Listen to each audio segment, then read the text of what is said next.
October 29th, 1929, Black Tuesday. $14 billion wiped from the U.S. stock market in a single day. By the time the dust settled, $30 billion had vanished, equivalent to nearly $500 billion today. Red lines stretched around city blocks, suicide rates spiked, and families lost everything they had over decades. That is the story everyone knows. Here is what they do not teach you. While the market was collapsing, a handful of men were making the most money of their lives, not by accident, but by design. The common belief is that the 1929 crash was a systemic failure, a storm nobody saw coming. That is a lie. Some men did not just survive the crash, they positioned themselves to profit from it and walked away richer than they had ever been. The most disturbing part is that several of them were the same figures the public trusted to protect them. Take Albert Wiggin, head of Chase National Bank in 1929. Shareholders trusted him with their money, and depositors trusted him with their savings. Yet between 1929 and 1932, Wiggin secretly shorted 42,000 shares of his own bank stock. Shorting is a bet that a stock will fall.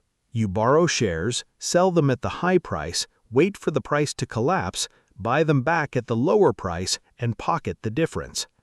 Wiggin knew his bank's stock would fall because he was steering the institution and saw the toxic leverage building up. When Chase National's stock cratered, Wiggin collected approximately $4 million in profit, roughly $72 million in today's money.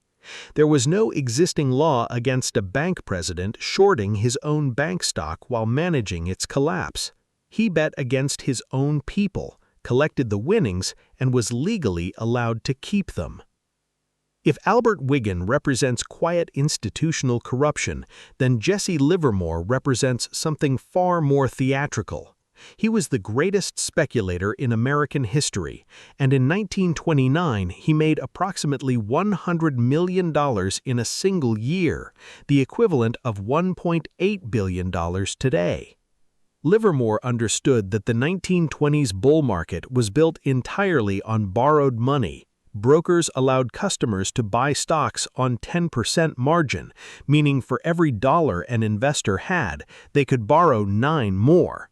The moment prices started falling, margin calls would cascade, forcing investors to sell at any price and driving the market into a downward spiral with no floor. Starting in early 1929, Livermore began accumulating short positions quietly through multiple accounts to avoid detection. When the crack came in October, he was positioned on the other side of every panicked seller, clearing more money in a single day than most men earned in a lifetime. The crash of 1929 did not come from nowhere. It was preceded by years of deliberate market manipulation run by respected Wall Street figures known as pool operators. A pool worked through syndicates of wealthy investors who pooled their capital, selected a target stock, and quietly bought up shares. Then they hired tipsters, paid journalists, and financial newsletter writers to publish breathless commentary claiming insiders were loading up. As everyday retail investors flooded in chasing the rising price, the pool operators sold their shares into the buying frenzy at the inflated peak. When the buying stopped, the price collapsed back to earth, leaving ordinary investors holding worthless stock. One name that surfaces repeatedly in this period is Joseph Kennedy, the patriarch of the Kennedy dynasty. Kennedy participated in these pools but liquidated his stock holdings well before the crash, converting his paper wealth into real estate, cash, and hard commodities. When the market collapsed, he was already out with his fortune intact. There was also a quieter, less dramatic class of winners, the buyers who stepped in after the rubble cleared.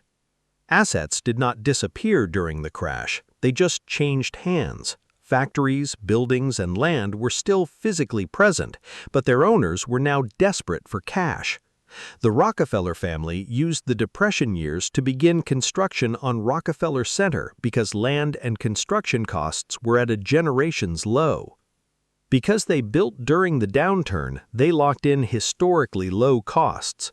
Because the Federal Reserve contracted the money supply, cash became extraordinarily scarce and powerful.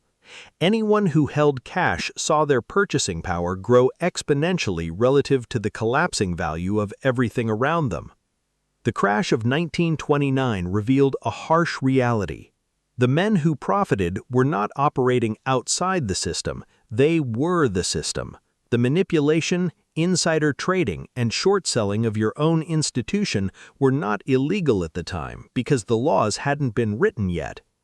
What separated the winners from the losers was information, liquidity, and the willingness to bet against the collective optimism of a credulous public. Every major financial crisis transfers wealth in one direction during a crisis, and that direction is never toward the people who trusted the system the most.